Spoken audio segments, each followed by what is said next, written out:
Revelación. Una ventana abierta al pasado, al presente y al futuro, a través de las Sagradas Escrituras. El programa para la gente sincera en busca de respuestas. Revelación.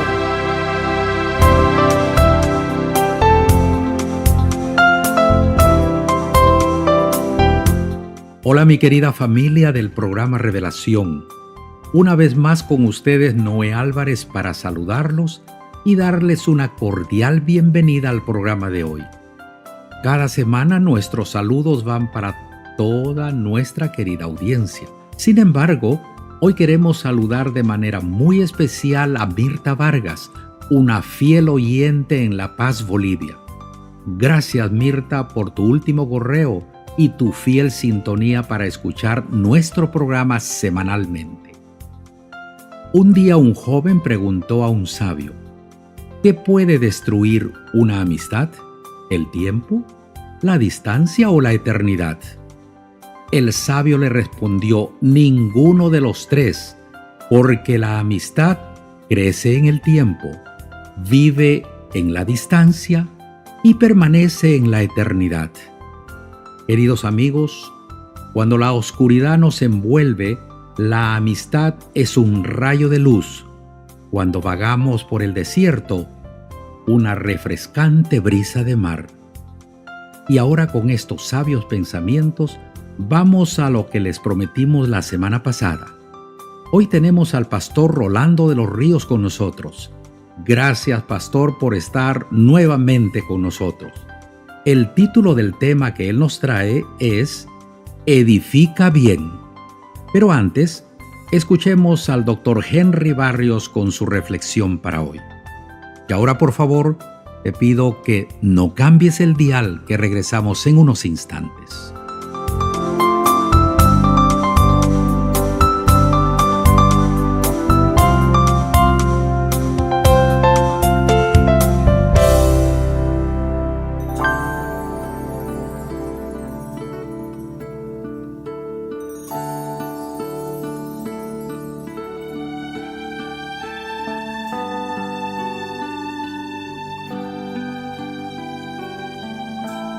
Reflexionando con el doctor Henry Barrios.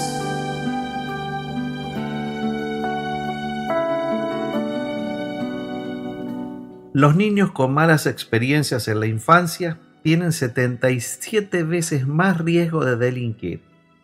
Por cada trauma adicional vivido, la probabilidad de violar la ley aumenta. Tener un familiar alcohólico es uno de los factores más comunes entre estos jóvenes. Esto lo dice un estudio en Estados Unidos que se hizo con 136.549 estudiantes. Fue publicado por la revista Pediatrics y el estudio recuerda que en la última década los trabajos realizados han empezado a aclarar cuáles son los efectos de las experiencias infantiles negativas en el desarrollo funcional de la adolescencia y en la pérdida de la vida, por ejemplo por suicidios o accidentes. La literatura científica ha recogido que el maltrato físico, psíquico y sexual en la niñez se asocia a mayor ideación suicida y suicidio a término, así como a delincuencia en la adolescencia.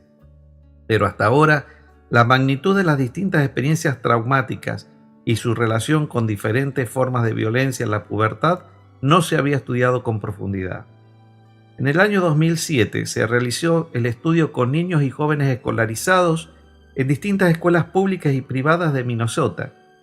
Los investigadores intentaron determinar 6 tipos de experiencias adversas en los primeros años de vida, como los abusos físicos y los sexuales por parte de un familiar u otras personas, y si fueron testigos de abusos, y si hubo disfunción en el hogar por culpa de uso de alcohol o debido al consumo de drogas por algún familiar. Posteriormente, se indagó en los distintos comportamientos violentos: delincuencia, acoso escolar, intimidación física, violencia dentro de la pareja, llevar armas del colegio y el uso de autoviolencia, o sea, automutilación, ideación suicida o intento de suicidio. El estudio concluyó que las experiencias adversas vividas durante la infancia y la adolescencia incrementan notablemente la probabilidad de los trastornos de conducta y de los comportamientos violentos. Llama la atención que por cada tipo de suceso acontecido añadido, por ejemplo, tener un familiar que bebía y además haber presenciado abusos, el riesgo de cometer un acto delictivo se incrementa de un 35% a un 144%. Así como la Biblia dice que si enseñamos al niño desde temprano en lo correcto, con el tiempo éste no se apartará del camino, evidentemente lo contrario también es cierto. Si a un niño o joven se lo expone a ambientes distorsionados, sin satisfacer sus necesidades psíquicas y emocionales, le será muy difícil al mismo no tener conductas antisociales y que atenten contra su propia vida. Hagamos de nuestros hogares centros de formación de individuos que aporten a la sociedad y contribuyan a un mejor vivir de todos.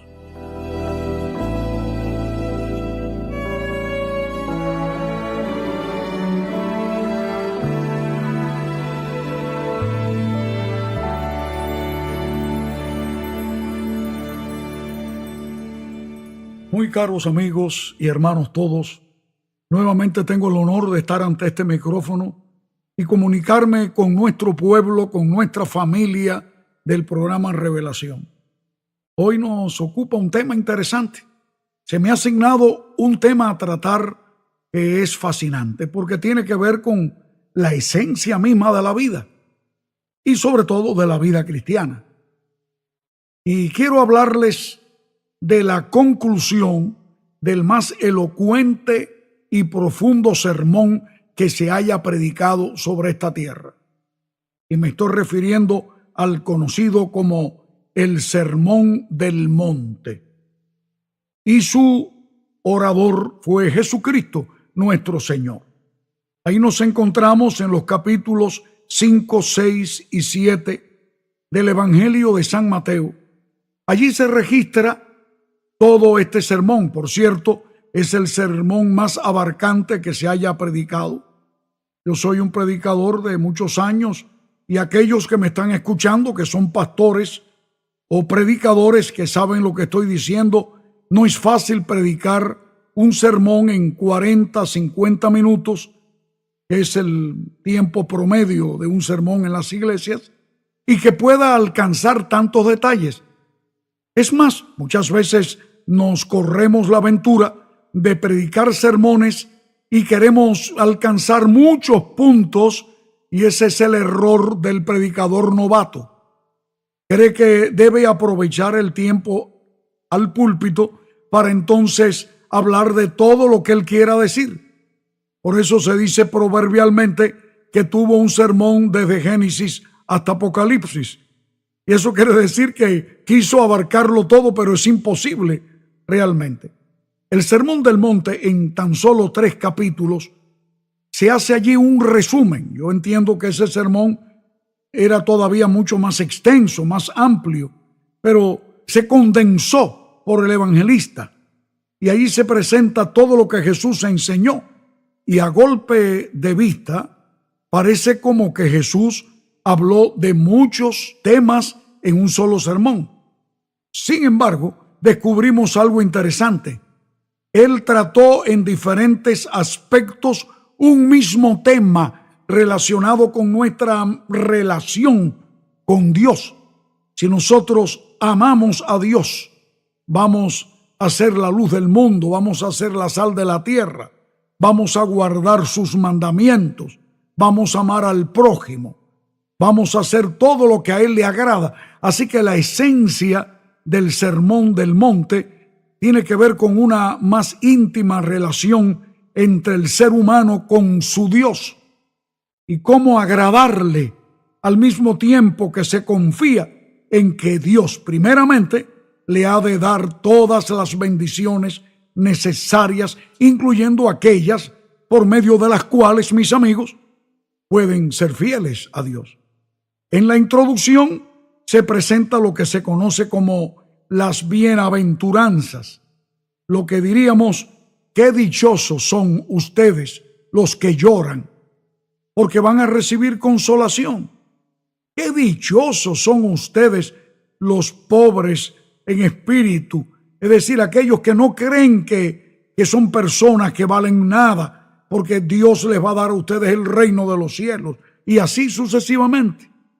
Una introducción preciosa para luego tratar un tema fascinante en que él va desglosando palabra por palabra y al fin llega a la conclusión, que es lo que nos va a ocupar en el escaso tiempo con que disponemos.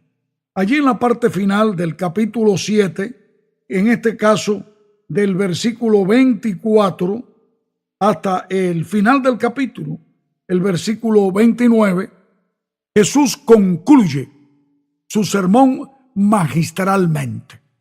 Él allí llega a condensar en unas pocas palabras, en una simple pero a la vez profunda ilustración, el cierre del sermón. Termina magistralmente. Y dice allí él, y lo voy a leer en una versión muy moderna, que va a ser diferente a los que conocen el texto, de estos dos edificadores. Se van a dar cuenta, porque dice que al final Jesús dijo, el que escucha lo que yo enseño y hace lo que yo digo, y ahí mismo me detengo para presentar una realidad. Hay algunos que dicen, haz lo que yo digo, pero no lo que hago. En otras palabras, pon las cosas en práctica, pero no sigas mi ejemplo. Es que Jesús no enseñó así. Jesús enseñó más por el ejemplo que por las palabras. Y todo cristiano que quiera seguirlo a él va a hacer lo mismo precisamente. Va a dar un ejemplo en la práctica. Por eso Jesús dijo, el que escucha lo que yo enseño y hace lo que yo digo es como una persona precavida que construyó su casa sobre piedra firme. Puso un buen cimiento. Y dice allí, vino la lluvia y el agua de los ríos subió mucho. Hubo una inundación, un huracán tal vez, y el viento sopló con fuerza contra aquella casa, pero la casa no se cayó porque estaba construida sobre piedra firme. Ahora bien, dice el Señor, pero el que escucha lo que yo enseño y no hace lo que yo digo, es como una persona tonta que construyó su casa sobre la arena. Vino la lluvia y las aguas de los ríos subieron mucho y el viento sopló con fuerza sobre aquella casa y la casa se cayó y quedó totalmente destruida. Allí termina con el versículo 27. Al final se hacen las conclusiones de lo que Jesús hizo admirar a la gente, de que él enseñaba con propiedad más que otros maestros de su tiempo que no enseñaban como él enseñaba.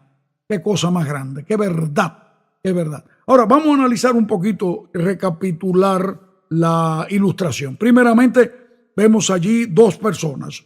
Jesús es práctico. Si yo todo lo que les he enseñado a ustedes entró en oídos sordos y no ningún resultado, ustedes van a ser sencillamente destruidos, no van a llegar a nada en la vida. Pero si usted es precavido y lo que yo digo lo pone en práctica, usted no va a tener problemas. Vamos a decir eso en un resumen. Y se presenta el caso del que edifica, y las casas parecen ser parecidas. No lo dice así el texto, pero nos da como por entender que eran dos casas aparentemente iguales. Aparentemente iguales. ¿Saben que hay algo curioso? Lo que determina que un edificio permanezca no se ve a simple vista.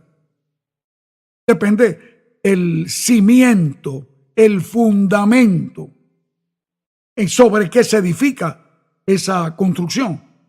Si alguien edifica sobre piedra firme, sobre roca estable, esa casa no se va a mover aunque venga un huracán poderoso. Pero aquella casa que no tiene fundamento, se edificó sobre algo movible, que no tiene base, puede ser que sea una casa muy bonita, muy linda, pero cuando llega el momento de la prueba, en que llega el huracán y el viento, allí la ruina es grande y se acaba. Es probable que alguno de mis radio oyentes tenga la experiencia de conocer un caso de lo que yo estoy diciendo ahora. Personas que hicieron una casa muy bonita, pero no fueron cuidadosos en el cimiento que echaron. ¿Saben algo, amigos? La destrucción vino seguramente, y así pasa también con lo que Jesús quiere enseñar, refiriéndose a la vida espiritual. ¿Sobre qué estamos edificando? Saben, mis amados, que hay una ley inexorable, una ley que no falla en la vida. Es la ley de la siembra y la cosecha. La ley de la causa y el efecto. Esos son leyes invariables. Y así pasa también con la vida espiritual. Eso tiene que ver con qué decisiones hacemos, qué amistades escogemos, qué hacemos en la vida para poder ver más tarde qué va a pasar. Yo recuerdo a mi madre, que fue mi primera maestra espiritual, y ella me decía: Rolando, no me gusta ese amigo con quien tú andas. Y aquello me caía mal a mí a la edad de mi adolescencia. ¿Por qué, mami? ¿Por qué tú lo dices? Si él no es mala gente. Pero ella me decía, el viejo refrán dice: dime con quién andas y te diré quién eres. Dime con quién andas. Otro dice: al buen palo se arrima o al buen árbol se arrima, buena sombra le cobija. Dichos y refranes de viejos, pero que tienen una gran verdad y una gran filosofía. Mi mamá era muy cuidadosa en eso, así que me enseñó que en la vida uno tiene que saber qué escoge, cuál es la decisión. Yo no podré olvidar nunca un joven amigo, ese mismo, que ella me dijo: no me gusta cómo fulano actúa, ese jovencito no tiene buena base. Era un joven un poco mayor que yo, pero era un joven muy liberal, o libertino, voy a decir mejor, en la forma de actuar. Yo era un joven cristiano, de una base de un hogar cristiano. Él desde muy joven pues se entregó, éramos adolescentes, él tal vez tendría 15 años, yo tal vez unos 13, pero él bebía y por cierto tuvo la experiencia, por no decir la suerte o la mala suerte, que su padre era propietario de un bar en la ciudad y él era el cliente gratuito de ese bar, así que desde muy pequeño aprendió una vida corrompida de prostitución y demás. Bueno, al fin y al cabo nuestras vidas se separaron y yo me fui a estudiar más tarde, ya un poco mayor, al seminario, y pasaron los años y regresé a mi pueblo a visitar a mi familia. Era ya un pastor y en la terminal de los ómnibus, en la estación de los ómnibus, me encontré con ese amigo de tantos años.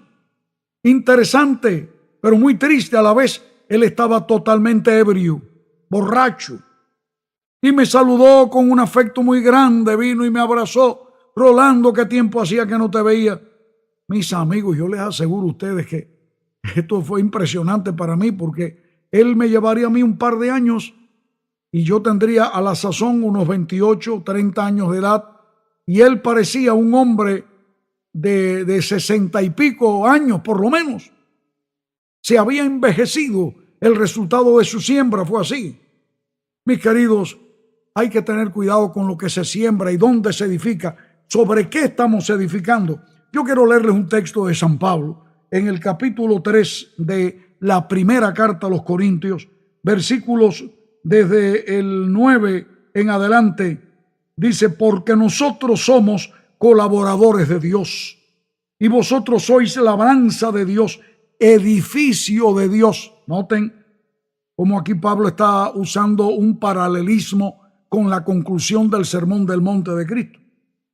Y dice el versículo 10: conforme a la gracia de Dios que me ha sido dada, yo como perito arquitecto puse el fundamento y otro edifica encima, pero cada uno mire cómo sobreedifica.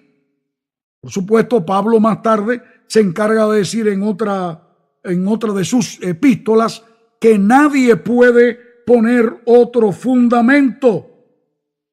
Es claro. Por cierto, hay un texto muy similar que es el que viene ahora y que nos dice la misma esencia. Pero cada uno mire cómo sobreedifica. El apóstol Pablo nos muestra que hay un fundamento estable. como dice él en el versículo siguiente, porque nadie puede poner otro fundamento que el que está puesto, el cual es Jesucristo. No hay duda que la roca firme sobre la cual se edifica la iglesia es Jesucristo. Hay algunos hermanos cristianos a quienes se les ha enseñado que algún líder religioso, el pastor, el presidente, tal o más cual, o tal vez el mismo papa, sea la roca sobre la cual se edifique la iglesia. Es respetable todo lo que la gente quiera decir, pero como aquí en Revelación tradicionalmente nos hemos preocupado por decir lo que la Biblia dice, ella nos dice que la roca sobre la que se edifica la iglesia es Jesucristo. Esa es la única roca, no fue San Pedro. San Pedro inclusive no fue una roca firme, negó al Señor 3 veces, cometió errores tremendos, el enemigo lo usó varias veces. Oh, mis hermanos, el único que nunca ha fallado y será la roca eterna es nuestro Señor Jesucristo. Por eso dice aquí que aunque el fundamento está puesto, cada cual tiene que saber cómo sobreedifica.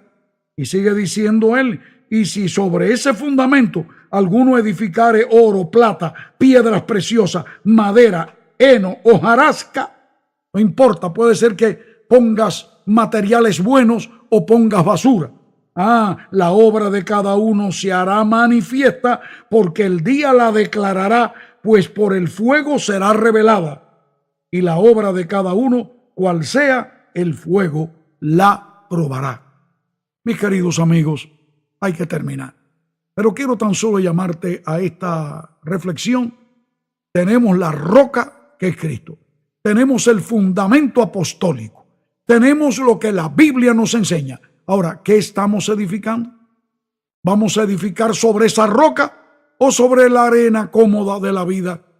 Para que al fin y al cabo, cuando llegue la prueba, que según la parábola de Cristo fue el agua, la inundación, pero Pablo habla del fuego porque es lo que está reservado para el final, tú y yo podamos estar firmes porque hemos llegado a creer lo que Dios quiere que creamos. Acepta a Jesucristo como tu único Salvador, como tu único intercesor, como el único que puede rogar por nosotros ante el Padre. Entonces, si tú tienes ese fundamento, acéptalo como tu Salvador personal y haz todo lo que Él quiere que hagas, no porque te salves porque lo hagas, sino que te salvas porque Él quiere que te salves y ahora Él es tu Señor. Y harás todo lo que Él quiere que tú hagas. Te ruego que tú seas bendecido en esta ocasión y que la paz de Cristo te acompañe. Y no olvidemos, cada cual tendrá al fin el resultado de su edificación. Que tú y yo estemos firmes por la eternidad.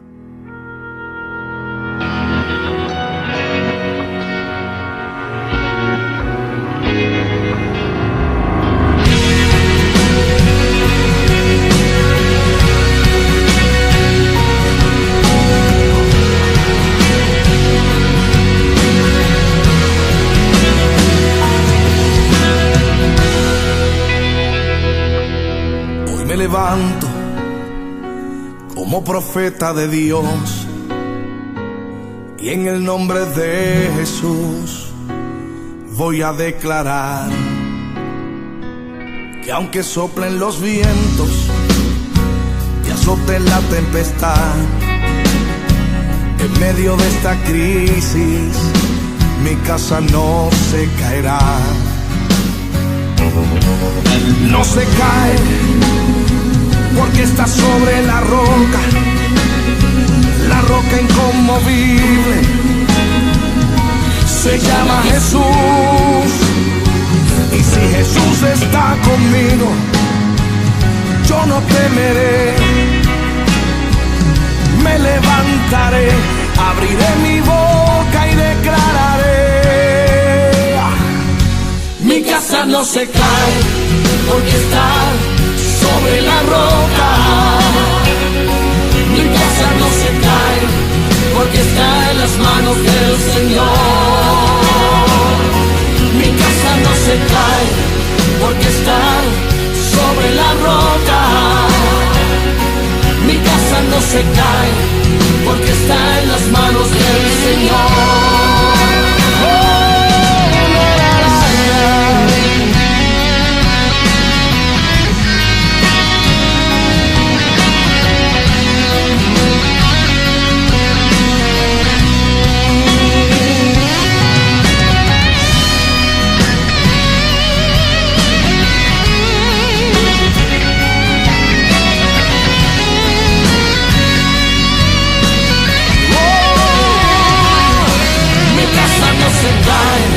Porque está sobre la roca. Mi casa no se cae, porque está en las manos del Señor. Mi casa no se cae, no se cae, no se cae. Sobre la roca, sobre la roca. Mi casa no se cae, porque está en las manos del Señor. Me tocaste la salud, me tocaste la finanza, me tocaste mis emociones, pero no pudiste con mi alabanza. Y yo sé que estoy herido y estoy casi en el piso. Estoy derribado, pero no estoy destruido. Mi casa no se cae, porque está sobre la roca. Sobre la roca. Mi casa no se cae, porque está en las manos del Señor. En las manos de mi Dios. Mi casa no se cae, no se cae, no, no. Sobre la roca. Sobre la roca inconmovible. Mi casa no se cae, porque está en las manos del Señor.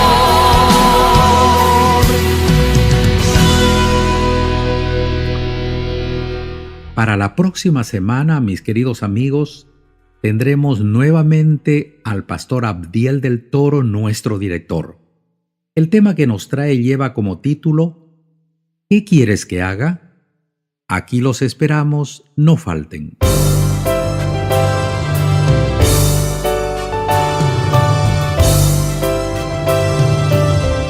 Que Dios le bendiga ahora y siempre. Le invitamos a compartir con nosotros nuestro próximo programa, la próxima semana, a la misma hora de hoy y por esta misma emisora. Este programa ha llegado a usted por sus amigos adventistas del séptimo día de esta comunidad.